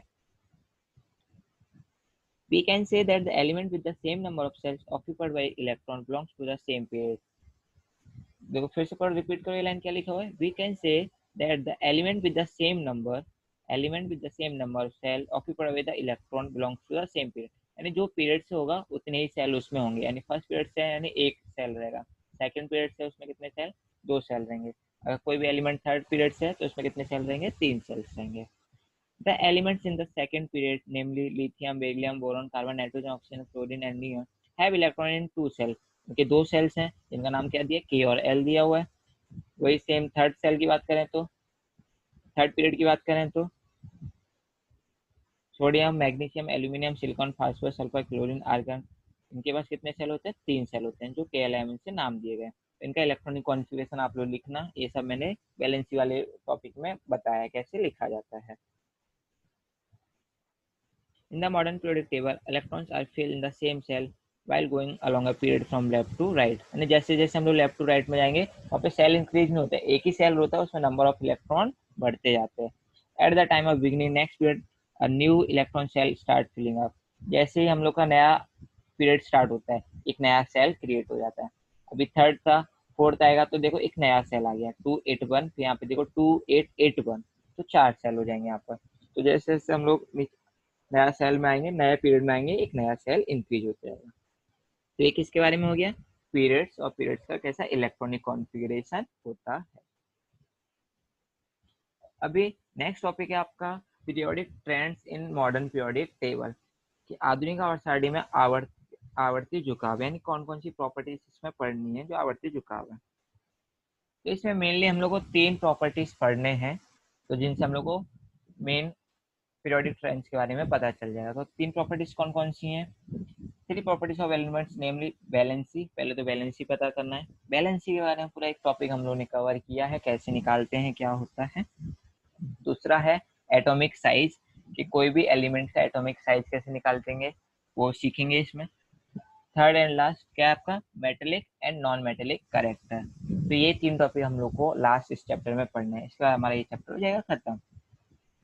तो क्या हिंदी में देखें तो क्या पढ़ना है, संयोजकता पढ़ना है, परमाणु का आकार पढ़ना है, और धातु अधातुओं के गुणधर्म ये पढ़ना है। इन 3 गुणधर्मों में पाए जाने वाले आवर्ती झुकाव का अध्ययन करने वाले हैं, ठीक है। तो 3 टॉपिक पढ़ने हैं बस, संयोजकता, परमाणु का आकार और धातु अधातु। संयोजकता के बारे में ऑलरेडी हम लोग पढ़ चुके हैं, बट यहाँ पे थोड़ा सा देख लेंगे पीरियड्स में क्या हो रहा है और ग्रुप में क्या हो रहा है। संयोजकता सबको पता रहेगा अभी क्या होती है, एक बार डेफिनेशन फिर से यहाँ लिख दिया है। You have learned in the previous standard that the valency of an element is determined by the number of electrons present in the outermost cell in of its atoms। तो जो आपके टेक्स्ट बुक में definition दिया वही same definition यहाँ पे लिखा हुआ है कि वैलेंसी कैसे निकालते हैं, जो आप पहले भी पढ़ चुके हो। तो यानी लास्ट सेल में जितने इलेक्ट्रॉन्स रहेंगे उसके हिसाब से वैलेंसी डिसाइड की जाती है, और वैलेंसी होती है कितना है, कितने नंबर ऑफ इलेक्ट्रॉन हम लोग शेयर कर रहे हैं, किसी से लेन या देन कर रहे हैं, नंबर ऑफ इलेक्ट्रॉन्स से ही वैलेंसी निकलती है, यानी वही वैलेंसी होती है। तत्व के परमाणु के बाह्यतम कक्षा में पाए जाने वाले इलेक्ट्रॉन में, जो भी एलिमेंट्स होता है बाह्यतम कक्षा में जो इलेक्ट्रॉन पाए जाते हैं उसी से हम लोग क्या करते हैं, संयोजकता निकालते हैं, और उसको हम लोग क्या बोलते हैं, संयोजकता इलेक्ट्रॉन बोलते हैं। उस जो संयोजकता इलेक्ट्रॉन होती है उसकी संख्या पर ही हम लोग संयोजकता निश्चित करते हैं। अभी हम लोग यहाँ पे देखना चाहे ग्रुप और पीरियड में, तो पहले हम लोग देखते हैं फर्स्ट पीरियड का। फर्स्ट पीरियड यानी हाइड्रोजन और हीलियम, ठीक है। हाइड्रोजन का वैलेंसी कितना है, 1 है। हीलियम का कितना है वैलेंसी, 0, क्योंकि वो पूरा है। तो पहला पीरियड छोड़ देते हैं, अब सेकंड पीरियड पे आते हैं। सेकंड पीरियड में कितने एलिमेंट हैं आपके लिथियम वाले, lithium, beryllium, boron, carbon, nitrogen, oxygen, fluorine, neon, ऐसे नाम सारे आपको याद होने चाहिए आपको। अभी लिथियम का एटॉमिक नंबर कितना है, 3 है। इसका वैलेंसी निकालो, फर्स्ट सेल में 2 इलेक्ट्रॉन, सेकंड सेल में 1 इलेक्ट्रॉन, वैलेंसी कितना हो जाएगा, 1 हो जाएगा, क्योंकि 1 इलेक्ट्रॉन वो किसी को दे देगा, 7 किसी से लेगा नहीं, 1 इलेक्ट्रॉन किसी को दे देगा। वहीं हम लोग लिथियम का, बेरिलियम का निकाले तो बेरिलियम का एटॉमिक नंबर 4 है, फर्स्ट सेल में 2 इलेक्ट्रॉन, सेकंड सेल में 2 इलेक्ट्रॉन, तो 2 इलेक्ट्रॉन किसी को दे देगा। तो लिथियम का 1 था, बेरिलियम का वैलेंसी कितना हो गया, 2 हो गया। अभी आगे बढ़ते हैं, बोरॉन, बोरॉन का एटॉमिक नंबर कितना है, 5 है, ठीक है। फर्स्ट सेल में 2 इलेक्ट्रॉन, सेकंड सेल में 3 इलेक्ट्रॉन, होने चाहिए 8, 3 इलेक्ट्रॉन दे दे या 5 किसी से ले, तो बेटर रहेगा 3 देना। तो 3 इलेक्ट्रॉन दे रहा है, कितने इलेक्ट्रॉन दे रहा है, 3, तो वैलेंसी कितनी हो जाएगी, 3। तो पहले कितना था, लिथियम का 1 था, बेरिलियम का 2 था, बोरॉन का कितना हो गया, 3 हो गया। तो लिथियम, बेरिलियम, बोरॉन, फिर आता है कार्बन, कार्बन का एटॉमिक नंबर कितना है आपका, 6 है। फर्स्ट सेल में 2 इलेक्ट्रॉन, सेकंड सेल में कितना, 4 इलेक्ट्रॉन। तो ये क्या करे, 4 इलेक्ट्रॉन ले या तो 4 इलेक्ट्रॉन किसी को दे दे, तो ये क्या करेगा, शेयरिंग करता है, कितने इलेक्ट्रॉन्स की, 4 इलेक्ट्रॉन्स की, तो इसकी भी वैलेंसी कितनी हो जाएगी, 4 हो जाएगी। तो यहाँ पे देखा हम लोग ने स्टार्टिंग में वैलेंसी पहले 1 था, फिर 2 था, फिर 3 था, फिर 4 था। अभी आगे बढ़ते हैं, कार्बन के बाद क्या आता है, नाइट्रोजन। नाइट्रोजन का कितना होता है, नाइट्रोजन का एटॉमिक नंबर 7, फर्स्ट सेल में 2 इलेक्ट्रॉन, सेकंड में 5, बट होने कितने चाहिए, 8। तो क्या करे, 3 इलेक्ट्रॉन ले या 5 दे दे, 3 इलेक्ट्रॉन लेगा, तो इसकी वैलेंसी कितनी हो जाएगी, 3। तो देखो क्या हो रहा है, पहले वैलेंसी आपकी क्या हुई, 1 से लेके 4 तक इंक्रीज हुई, फिर देखो अभी डिक्रीज होना स्टार्ट हो रहा है ना। कार्बन का कितना हो गया, 3 हो गया। ऑक्सीजन का एटॉमिक नंबर 8 है, फर्स्ट सेल में 2 इलेक्ट्रॉन, सेकंड सेल में 6, कितने होने चाहिए, 8, 2 इलेक्ट्रॉन ले लेगा, 2 हो जाएगी। ऑक्सीजन, फ्लोरीन, फ्लोरीन की वैलेंसी कितनी हो जाएगी, 1 हो जाएगी। उसके बाद लास्ट में क्या आता है, नियॉन, नियॉन की 0। तो वैलेंसी कैसे होती है, हम लोग पीरियड्स में लेफ्ट टू राइट जाएंगे, ठीक है। लेफ्ट टू राइट जाने पे क्या हो रहा है, पहले तो स्टार्टिंग में 1 से 4 तक बढ़ती है, जो कार्बन तक 4 पहुंच रही थी, फिर वहां पे क्या हो रही है, उसके बाद धीरे धीरे कम होती है, और फिर 4 से 0 तक कम हो जाती है, ठीक है। बैलेंसी के बारे में देखा।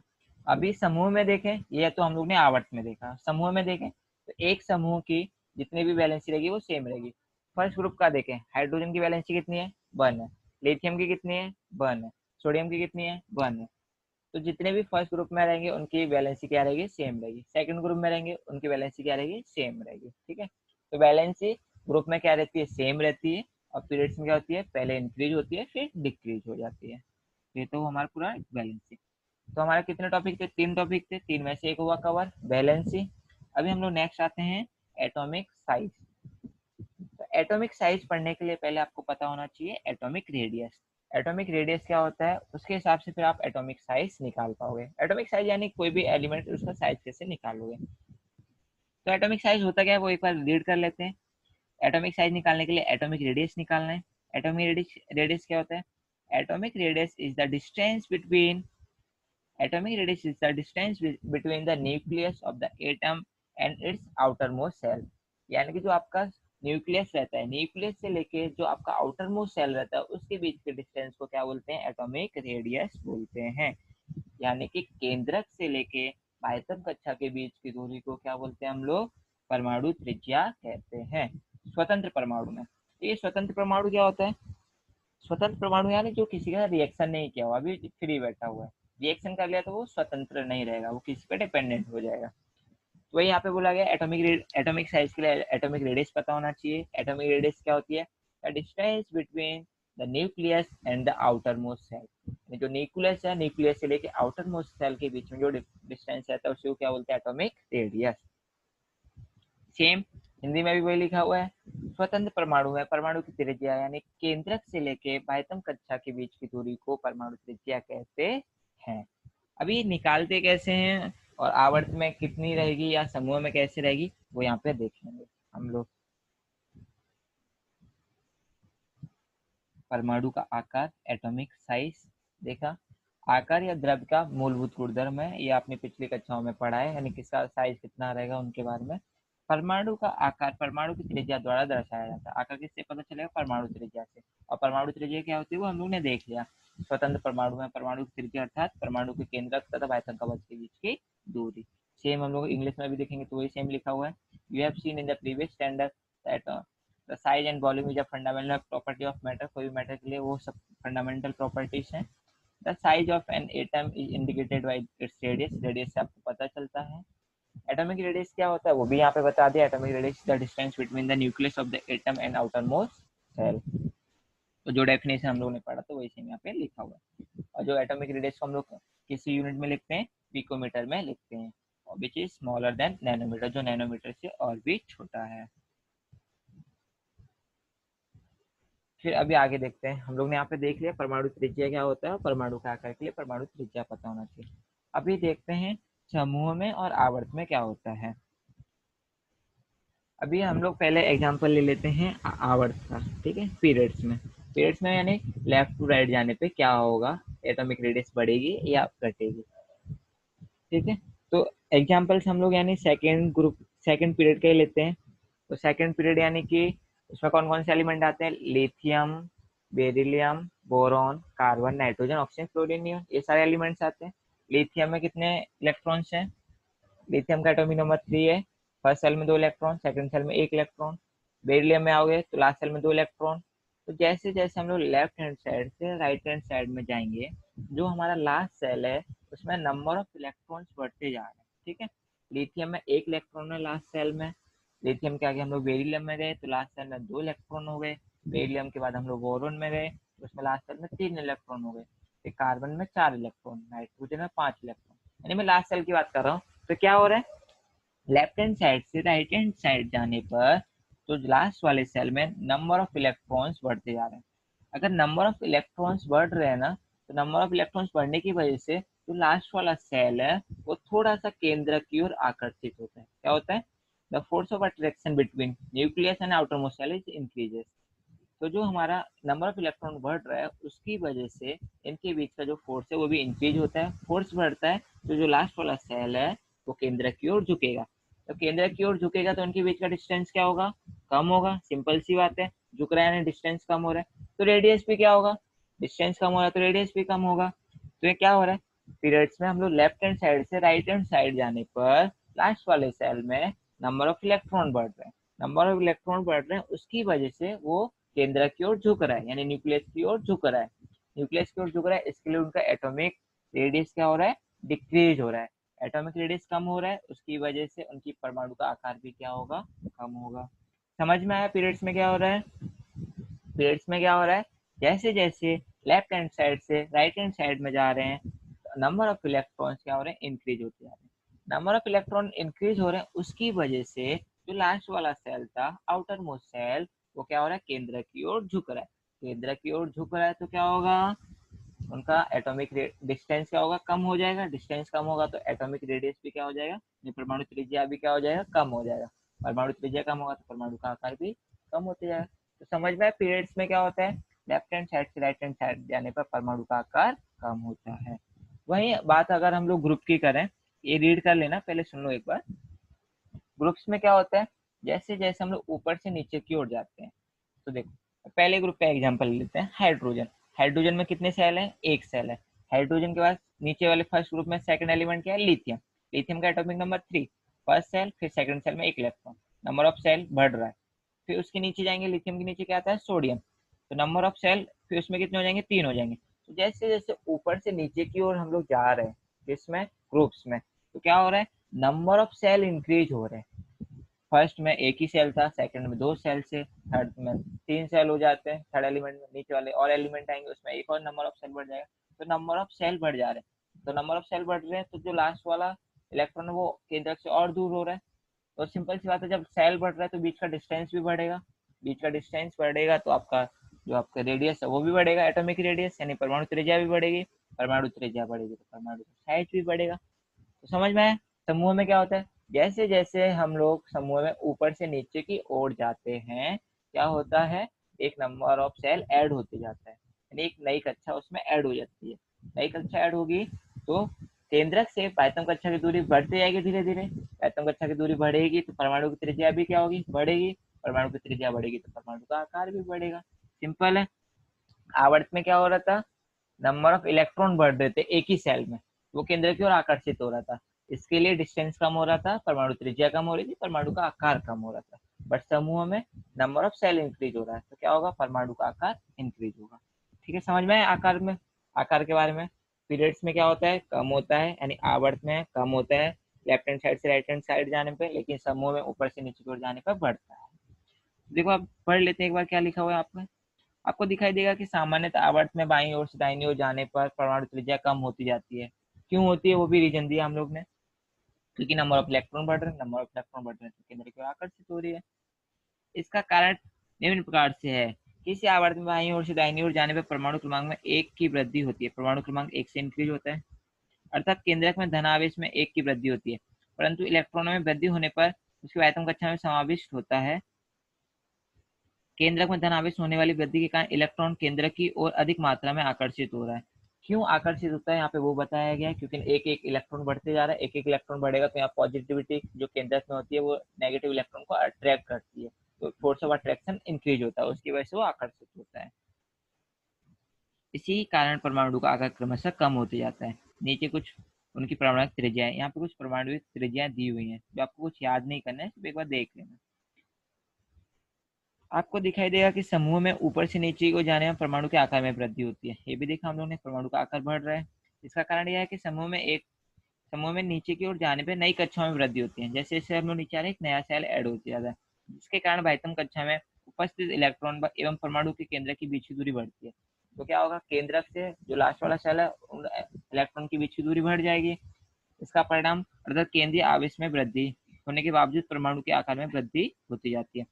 केंद्र का आवेश बढ़ रहा है, यानी कि उनके बीच में फोर्स है लेकिन उतना ज्यादा नहीं है, और वो इसलिए डिस्टेंस ज्यादा हो जाता है, उसकी वजह से परमाणु का त्रिज्या बढ़ती है, परमाणु की त्रिज्या बढ़ेगी तो परमाणु का आकार भी बढ़ जाता है।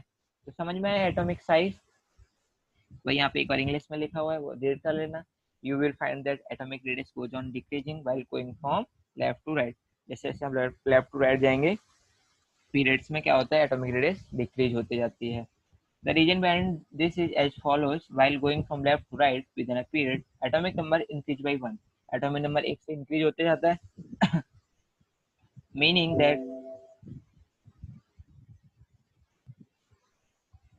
that positive charge on nucleus increases by 1 unit at a time. यानी जो न्यूक्लियस उसमें पॉजिटिव चार्ज भी बढ़ते जाता है, पॉजिटिव चार्ज बढ़ रहा है तो और जो सेल्स में नेगेटिव चार्ज बढ़ रहा है इनके बीच में फोर्स ऑफ अट्रैक्शन बढ़ जाएगा। Due to increasing nuclear charge the electrons are pulled toward the nucleus, वो क्या न्यूक्लियस की ओर अट्रैक्ट किए जाते हैं। Greater extend near by the size of the atomic decreases, तो क्या होगा, रेडियस कम होगा, रेडियस कम होगा उसकी वजह से साइज भी कम हो जाएगा। सेम ग्रुप के बारे में यहाँ पे लिखा हुआ है, you will find that while going from down a group atomic size goes on decreasing. Atomic size क्या हो रहा है, sorry atomic size goes on increasing, किसमें, ग्रुप्स में, जैसे जैसे ऊपर से नीचे की ओर जाते हैं। और ये क्यों होता है वो भी देखा हम लोग ने, क्योंकि this is because while going from down a group a new cell is added, एक नया सेल ऐड होते चला जाता है। Therefore, the distance between the outermost cell electron and nucleus goes on increasing. यानी outermost cell का और जो न्यूक्लियस है उनका डिस्टेंस क्या हो जाएगा, इंक्रीज हो जाएगा।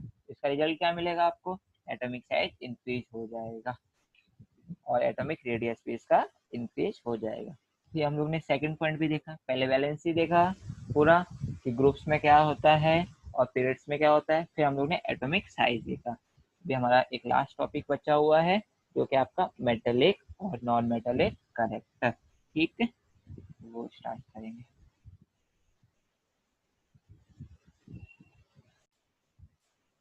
तो लास्ट टॉपिक हम लोग स्टार्ट करते हैं, धातु एंड अधातु गुणधर्म, यानी metallic and non metallic character. तो पहले समझते हैं धातु अधातु गुणधर्म है क्या। तो जो भी एलिमेंट्स इलेक्ट्रॉनों का त्याग करते हैं यानी इलेक्ट्रॉनों को लूज कर देते हैं वो क्या होते हैं, आपके धातु होते हैं, और वो क्या बन जाते हैं, इलेक्ट्रॉन को लूज करके पॉजिटिव बन जाते हैं। तो उनको कौन सा आवेश होता है, धनात्मक आवेश होता है धातुओं के ऊपर, ठीक है। क्या करते हैं, इलेक्ट्रॉनों का त्याग कर देंगे और धनात्मक आवेश बना लेते हैं।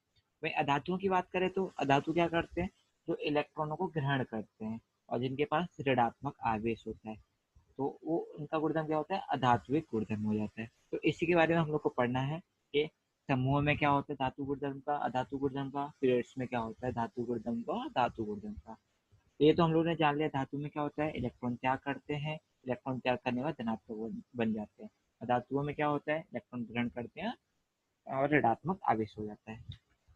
तो अभी हम लोग पहले ग्रुप्स का देख लेते हैं, ग्रुप्स में क्या होता है, फिर हम लोग पीरियड्स का देख लेंगे। ठीक है, तो यहाँ पे देख लेंगे, यहाँ पे जो भी लिखा हुआ है पहले समझते हैं।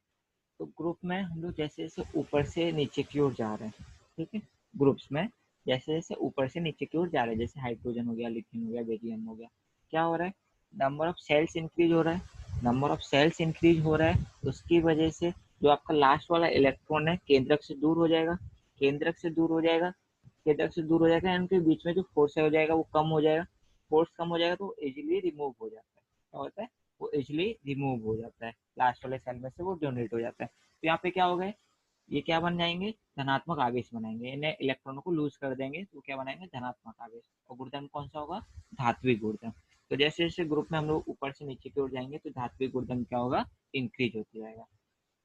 ठीक है, अभी वहीं हम लोग अगर आवर्त की बात करें, आवर्त में क्या होगा, अभी हम लोग सेकंड आवर्त का एग्जांपल लेते हैं जहाँ पे हम लोग को सब मिल जाएगा, लिथियम, बेरिलियम, बोरॉन, कार्बन, ये वाला। तो लिथियम का कितना है, 3 है एटॉमिक नंबर, लास्ट वाले सेल में कितने इलेक्ट्रॉन है, 1 इलेक्ट्रॉन है, फिर 2 इलेक्ट्रॉन है लिथियम बेरिलियम के बाद में, बोरॉन में, बेरिलियम में 2 है लास्ट में, बोरॉन में कितने, 3 है, कार्बन में 4 है। तो यहाँ पे क्या हो रहा है, लास्ट वाले सेल में नंबर ऑफ इलेक्ट्रॉन धीरे धीरे इंक्रीज हो रहे हैं। नंबर ऑफ सेल इंक्रीज होंगे तो बीच में जो फोर्स था वो भी क्या होगा, धीरे धीरे इंक्रीज हो जाएगा। फोर्स ऑफ जैसे इंक्रीज होगा तो लास्ट वाले इलेक्ट्रॉन को फिर छोड़ पाना इसके लिए मुश्किल होगा। तो पहला जो एलिमेंट था हमारा लिथियम, वो लूज कर रहा है तो वो क्या बन जाएगा, धातु बन जाएगा और धनात्मक आवेश हो जाएगा। लिथियम के बाद बेरिलियम, वो भी क्या होगा, वो भी लूज कर देगा 2 इलेक्ट्रॉन और क्या बन जाएगा आपका, धातु, धात्विक बन जाएगा और धनात्मक आवेश उसमें होगा। लिथियम हो गया, बेरिलियम हो गया, बोरॉन हो गया। बोरॉन भी आपका क्या करता है, लूज कर देता है। बट कार्बन आपका लूज नहीं करता है, वो क्या करता है, साझेदारी करता है। कार्बन के बाद जितने भी आते हैं, नाइट्रोजन हो गया, ऑक्सीजन हो गया, फ्लोरीन हो गया, ये क्या करते हैं, इलेक्ट्रॉन गेन करते हैं, यानी किसी से इलेक्ट्रॉन लेते हैं। इलेक्ट्रॉन ले रहे मतलब क्या हो गए, अधातु हो गए। अधातु हो गए मतलब इसमें कौन सा आवेश आ जाएगा आपका, ऋणात्मक आवेश आ जाएगा। तो आवर्त में क्या हो रहा है, जैसे जैसे हम लोग आगे बढ़ रहे हैं, लेफ्ट हैंड साइड से राइट हैंड साइड में जा रहे हैं, तो नंबर ऑफ इलेक्ट्रॉन्स बढ़ते आ रहे हैं। नंबर ऑफ इलेक्ट्रॉन बढ़ते आ रहे हैं, उसकी वजह से उनके बीच का जो फोर्स था, न्यूक्लियस और लास्ट वाले सेल में इलेक्ट्रॉन के बीच में जो फोर्स था वो इंक्रीज हो रहा है। उस फोर्स की वजह से लास्ट वाले इलेक्ट्रॉन को त्याग कर पाना मुश्किल हो जाता है। तो धीरे धीरे धात्विक गुणधर्म क्या होगा, कम होगा और अधात्विक गुणधर्म बढ़ते जाएगा, किसमें, पीरियड्स में। तो इस पूरे टॉपिक्स में आपको यही बताया गया है, धातु और अधातु गुणधर्म में।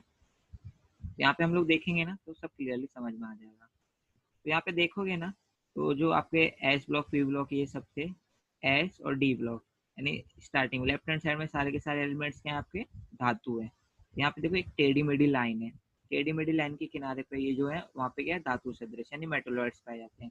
और इसके लेफ्ट हैंड साइड में धातु है और राइट हैंड साइड में क्या है, अधातु है। ठीक है, तो वही सब यहाँ पे बताया गया है, कैसे फोर्स बढ़ता है, कैसे फोर्स कम होता है, और विद्युत धनात्मक कहते हैं और धनात्मक किसे कहते हैं। ठीक है, वो आप देख लेना एक बार, मैं ये तीनों पॉइंट्स आपको बता देता हूँ। परमाणु त्रिज्या में होने वाली क्रमशः वृद्धि, तो जैसे जैसे हम लोग पीरियड्स में यहाँ पे देख रहे हैं, हम लोग पीरियड्स में हम लोग लेफ्ट हैंड साइड से राइट हैंड साइड में जाएंगे तो क्या होगा, परमाणु त्रिज्या क्या होगी, क्रमशः कमी होगी। कमी क्यों होगी, जैसे जैसे लेफ्ट हैंड साइड से राइट हैंड साइड में जाएंगे नंबर ऑफ इलेक्ट्रॉन बढ़ेंगे, नंबर ऑफ इलेक्ट्रॉन बढ़ेंगे तो लास्ट वाला सेल केंद्र की ओर आकर्षित होगा, केंद्र की ओर आकर्षित होगा तो उनके बीच का डिस्टेंस कम होगा, रेडियस कम होगा, रेडियस कम होगा तो उनकी परमाणु त्रिज्या कम हो जाएगी, यानी कि परमाणु का आकार भी कम हो जाएगा। फिर क्या होगा, परमाणु विद्युत दृढ़ता तथा अधात्विक गुणधर्म में क्रमशः वृद्धि। तो यहाँ पे देख रहे थे ये आसानी से त्याग कर रहे थे लिथियम, बेरिलियम, बोरॉन, बट जैसे जैसे आगे बढ़ते गए नाइट्रोजन, ऑक्सीजन आए तो वो त्याग नहीं कर रहे थे, वो ग्रहण कर रहे थे। तो क्या होते जा रहे हैं, विद्युत ऋणात्मकता बढ़ती जा रही है धीरे धीरे, और अधात्विक गुणधर्म भी इंक्रीज हो रहा है। विद्युत दृढ़ता बढ़ रही है मतलब विद्युत धनात्मकता क्या होगी, धीरे धीरे विद्युत धनात्मकता में क्या होगी, कमी होती जाएगी, और धात्विक गुणधर्म में धीरे धीरे क्या होगा, कम होगा। यहाँ पे गलत लिखा हुआ है। ठीक है, दूसरा यहाँ पे देखें आवर्त में क्या होता है, परमाणु त्रिज्या धीरे धीरे बढ़ती जाती है, जैसे जैसे ऊपर से नीचे की ओर जाएंगे नंबर ऑफ सेल इंक्रीज होता है तो क्या होगा, परमाणु त्रिज्या बढ़ती हुई जाती है। दूसरा देखेंगे विद्युत दृढ़ता और आध्यात्मिक गुणधर्मों में क्या होती है, कमी होती है, क्योंकि वो आराम से त्याग कर पाते हैं। फिर विद्युत धनात्मकता का देखें तो विद्युत धनात्मकता क्या होगी, इंक्रीज होगी, क्योंकि विद्युत वो आराम से त्याग कर पा रहे हैं। तो विद्युत धनात्मकता में वृद्धि और धात्विक गुणधर्मों में भी क्या हो रही है, वृद्धि हो रही है। इसमें भी यही बताया गया है, पीरियड्स के बारे में बताया गया कि पीरियड्स में जैसे उसमें लेफ्ट हैंड साइड से राइट हैंड साइड में जाएंगे तो क्या होगा, सपोर्ट होगा कि नहीं, उसमें क्या बोलते हैं कितना फोर्स रहेगा, और धनात्मक आवेश होगा या ऋणात्मक आवेश होगा, वही सब डिटेल में उसका दिया गया है। रीड करना, आपको कुछ नहीं समझे तो पूछ लेना। तो हमारा लास्ट वाला टॉपिक क्या था फिर, हेलोजन वंश की श्रेणीबद्धता। समूह 17 हेलोजन के कुल सदस्य, समूह 17 में हेलोजन के कुल के सदस्य हैं, यानी जो लास्ट वाला हमारा 17 समूह, उसमें कब कौन से आते हैं, हेलोजन वंश के एलिमेंट्स आते हैं। सभी के सामान्य सूत्र X2 है, यानी सबको X2 में आते हैं। X2 क्या होता है, यानी Cl2, उनकी संयोजकता पूरी करने के लिए कैसे ये कंप्लीट करते हैं। समूह में ऊपर से नीचे की ओर जाने में भौतिक अवस्था में श्रेणीबद्धता पाई जाती है। जैसे जैसे हम लोग ऊपर से नीचे की ओर जाते हैं तो उसमें क्या है, श्रेणीबद्धता पाई जाती है। श्रेणीबद्धता मतलब क्या है वो देख लेते हैं। क्लोरीन और क्लोरीन क्या है, गैस है, स्टार्टिंग में गैस है जो दो है। ब्रोमीन क्या आपका द्रव है, ब्रोमीन आपका द्रव है। आयोडीन क्या आपका ठोस है। यानी पहले क्या था, पहले आपके गैस आ गए, फिर आपका द्रव आ गया, फिर ठोस आ गया, ये द्रव अवस्था यहाँ पे पाई जाती है। ठीक है, तो ये हमारा इस तरह से टॉपिक हुआ कंप्लीट। यही अगर हम लोग इंग्लिश की बात करें तो आते हैं केमिकल रिएक्शन। एटॉमिक साइज का तो हम लोग ने देखा, एटॉमिक साइज कैसे कैसे होता है। देखो यहाँ पर मेटल्स होते हैं लेफ्ट हैंड साइड में सारे, राइट हैंड साइड में नॉन मेटल होते हैं, और यहाँ पे ये जो टेढ़ी मेढ़ी लाइन है यहाँ पे मेटलॉइड्स होते हैं। डिक्रीजिंग एटॉमिक रेडियस, क्या हो रहा है, जैसे जैसे हम लोग लेफ्ट हैंड साइड से राइट हैंड साइड में जा रहे हैं पीरियड्स में, तो एटॉमिक रेडियस क्या हो रही है, डिक्रीज हो रही है। इंक्रीज इन इलेक्ट्रोनेगेटिविटी, तो लेफ्ट हैंड साइड से राइट हैंड साइड जाने पर क्या हो रहा है, इलेक्ट्रो पॉजिटिविटी कम हो रही है और नेगेटिविटी बढ़ती जा रही है। तो वो यहाँ पे लिखा है इंक्रीज इलेक्ट्रोनेगेटिविटी, नेगेटिविटी बढ़ेगी मतलब नॉन मेटेलिक करेक्टर हो गया। ठीक है, डिक्रीज इलेक्ट्रो पॉजिटिव मतलब मेटेलिक करेक्टर उसका कम होते जा रहा है। ये किसका देखा हम लोग ने, आवर्त में देखा, यानी पीरियड्स में देखा। अभी यहाँ पे हम लोग समूह ग्रुप्स में देखें तो क्या होगा, ऊपर से नीचे की ओर जाने पर इंक्रीज एटॉमिक रेडियस, जैसे जैसे ऊपर से नीचे की ओर जाएंगे नंबर ऑफ सेल इंक्रीज होंगे, नंबर ऑफ सेल इंक्रीज होंगे तो डिस्टेंस बढ़ जाएगा, डिस्टेंस बढ़ जाएगा तो रेडियस बढ़ जाएगा। जैसे जैसे रेडियस बढ़ेगा तो बीच का फोर्स भी कम हो जाएगा, फोर्स कम हो जाएगा तो लास्ट वाला इलेक्ट्रॉन अलग से त्याग हो जाएगा, तो वो क्या बन जाएंगे, इलेक्ट्रोपॉजिटिव बन जाएंगे। इलेक्ट्रोपॉजिटिव मतलब increase electropositivity and metallic character, और डिक्रीज क्या होगा, इलेक्ट्रोनेगेटिविटी। हिंदी वाली बुक में देखोगे ना, तो जो आपका ये थर्ड पॉइंट है डिक्रीजिंग, ये यहाँ पे देखो रॉन्ग लिखा हुआ है, क्रमशः वृद्धि नहीं आएगी, यहाँ पे क्या आएगा, क्रमशः कमी आएगी विद्युतात्मकता में। ठीक है, ये देख लेना। फिर लास्ट में यहाँ पे ये दिया हुआ था ग्रेडेशन इन हेलोजन फैमिली, हेलोजन फैमिली के बारे में बताया गया। The group 17 contain the members of halogen family, all of them have the general formula, general formula दिया हुआ है उसका X2 रहता है। Gradation is observe their physical state down the group, ऊपर से नीचे की ओर जाने पर उनका एक श्रेणी पद्धति यानी एक क्रमश फिजिकल स्टेट पाया जाता है। वो क्या है, फ्लोरीन क्लोरीन आपके गैस है, ब्रोमीन आपका लिक्विड है, एंड आयोडीन आपका क्या है, सॉलिड है। तो इस तरह से हमारा ये चैप्टर हुआ कंप्लीट। तो ये जितने भी क्वेश्चन आप ट्राई करना सॉल्व करने का, कुछ डाउट है कुछ प्रॉब्लम रहेगा तो आप पूछ